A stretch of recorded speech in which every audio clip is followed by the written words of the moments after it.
Hi. സൗദിയിലെ എങ്ങനെയാണ് e-commerce business start ചെയ്യുക?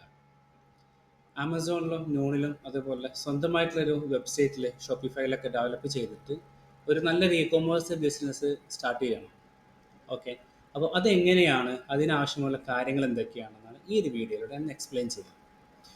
രണ്ട് തരത്തിൽ അവിടെ ബിസിനസ് സ്റ്റാർട്ട് ചെയ്യാൻ പറ്റും. ഒന്ന്, ലോക്കൽ സ്പോൺസർ ഇല്ലാതെ ബിസിനസ് ചെയ്യാം. രണ്ടാമത്തെ, ലോക്കൽ സ്പോൺസർ വന്നിട്ടുള്ള ബിസിനസ് ചെയ്യാം. അപ്പോൾ ലോക്കൽ സ്പോൺസർ ഉണ്ടെന്നുണ്ടെങ്കിൽ അവരുടെ അണ്ടറിലായിരിക്കും വിസയും കാര്യങ്ങളെല്ലാം, അതിൻ്റെ ബാങ്ക് അക്കൗണ്ടും എല്ലാം ആ ഒരു സ്പോൺസറുടെ കീഴിലായിരിക്കും എല്ലാ കാര്യങ്ങളും പോവാം. രണ്ടാമത്തത്, ഓൺ ഓണർഷിപ്പിലാണെന്നുണ്ടെങ്കിൽ സൗദിയുടെ പുറത്ത് ഏതെങ്കിലും ഒരു രാജ്യത്ത് സ്വന്തമായിട്ടുള്ളൊരു LLP ആയിട്ടുള്ള ഒരു കമ്പനി രജിസ്ട്രേഷൻ ചെയ്തിട്ടുണ്ടായിരിക്കണം. അങ്ങനെ ഉണ്ടെങ്കിൽ മാത്രമാണ് ലോക്കൽ സ്പോൺസർ ഇല്ലാതെ സൗദിയിൽ ഒരു ഇ-കൊമേഴ്സ് ബിസിനസ് സ്റ്റാർട്ട് ചെയ്യാൻ പറ്റും. അപ്പോൾ ഓക്കെ, ഇതെല്ലാം ഉണ്ട്.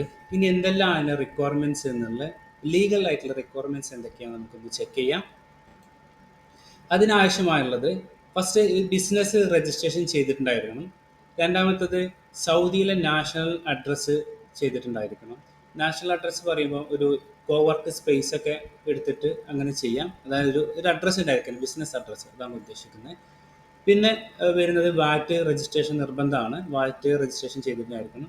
പിന്നെ സൗദിയിലെ ഒരു ബാങ്ക് അക്കൗണ്ടിലായിരിക്കണം വരും. പിന്നെ ഇ-കൊമേഴ്സിൽ സ്വന്തമായിട്ടുള്ള ഒരു ഇ-കൊമേഴ്സ് ആണെങ്കിൽ, അതായത് ഷോപ്പിഫൈ, വേർഡ് പ്രസ്സിലൊക്കെ ആണെന്നുണ്ടെങ്കിൽ പേയ്മെൻറ്റ് ഗേറ്റ്വേയും അതുപോലെ ഏതെങ്കിലും ഒരു ഡെലിവറി പാർട്ണറായിട്ടും ടൈപ്പും ആയിട്ടുണ്ടായിരിക്കണം.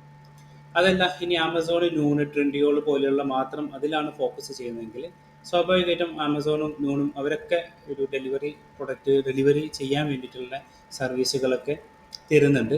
അപ്പോൾ ഈ ബാങ്ക് അക്കൗണ്ട് മാത്രം മതിയാകും, വേറൊരു പേയ്മെൻറ്റ് ഗേറ്റ്വേ ഒന്നും ആവശ്യമില്ല. ഓക്കെ, ഇതാണ് അതിൻ്റെ ലീഗലായിട്ടുള്ള ഒരു ബേസിക് ആയിട്ടുള്ള റിക്വയർമെൻറ്റ്സ് ഞാൻ ഇപ്പം എക്സ്പ്ലെയിൻ ചെയ്യുന്നത്.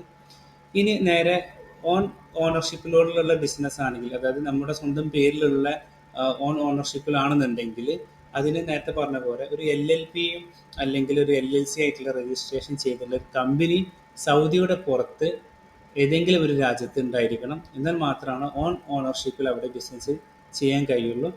ലോക്കൽ സ്പോൺസർ സെലക്ട് ചെയ്യുന്ന സമയത്ത് അവർക്ക് ഒരുപാട് ബിസിനസ് ഉണ്ടെന്നുണ്ടെങ്കിൽ മന്ത്ലിയുള്ള ചാർജസ് അവിടെ വരുന്നുണ്ട്.